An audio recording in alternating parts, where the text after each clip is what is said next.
In his speech to the United Nations Tuesday, President Trump called on world leaders to protect religious freedom. He also said Christianity is the most persecuted faith in the world. Christians in South Korea are concerned for their freedom after the arrest of a prominent Christian pastor. As Lucille Talusan reports from Seoul, many are calling this event a wake-up call for Korea's church. If I am imprisoned, it will prove that Korea is no longer free. Reverend Hyun-bo Son made that statement just before entering the police station for a pre-trial hearing on September 8th. Despite being a preliminary session, the court approved his arrest warrant and detained him immediately. Charges against Pastor Son include violating election laws, specifically for interviewing a candidate on issues the government interpreted as illegal campaigning. Authorities cited risk of flight and destroying evidence as the reasons for his detention. To a senior pastor that has been ministering the same church for the last over 30 years and being present for the people and the church members and giving back to the community, serving for the community. The concern of escape that the court says makes no sense, and I believe that this is just a political retaliation. Pastor Son first drew government scrutiny during the COVID-19 pandemic, when his church defied restrictions limiting gatherings to just 5 people. The church was fined and at one time shut down.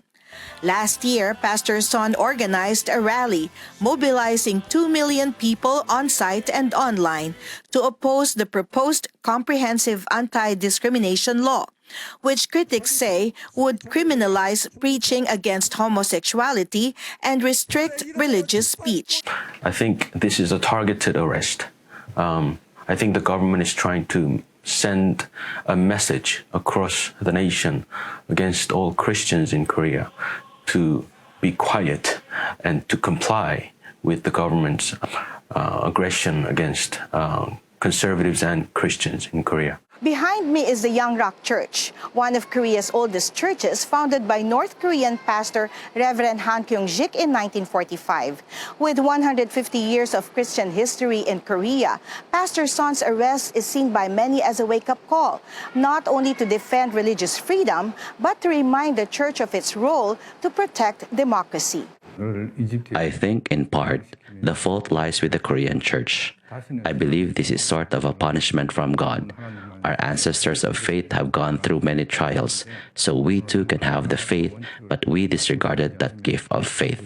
Church historian Myung-soo Park told CBN News that South Korea's economic success has historically paralleled the vitality of its church. But he now warns that such religious freedom is gradually diminishing.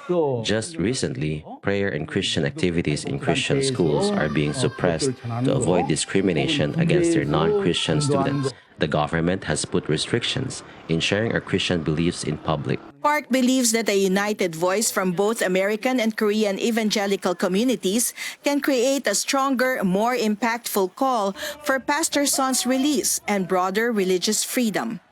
Lucille Talusan, CBN News, Seoul. Thank you, Lucille. And Gordon, imagine this is happening in a country that boasts some of the largest churches today in the world, right? And it boasts that it's a free democracy and that they model their freedoms on the United States. The church is founded in South Korea in 1945. It was after great persecution from the Japanese during the Japanese occupation in World War II. That church has gone through the fire and come out, but it looks like there's fire back in it. Let's get specific on what the accusations are. There's a Public Official Election Act that was passed recently in Korea. There was another one about Educational Autonomy Act. And the violations are two. One, he made public remarks endorsing and talking about supporting particular candidates for public office. That's what he did. The next thing he did is he had a superintendent, and this is part of the educational autonomy. He had an interview with that superintendent who was standing for office. He had that interview inside the church, And then he took that content and he posted it to YouTube. That's what he did. In the United States, we would call that something that a citizen has a right to do, that you have a right to participate in the political process. You have free speech and freedom of assembly, freedom to petition your government for a redress of wrongs. But here in South Korea, they're saying we want to clamp down on this.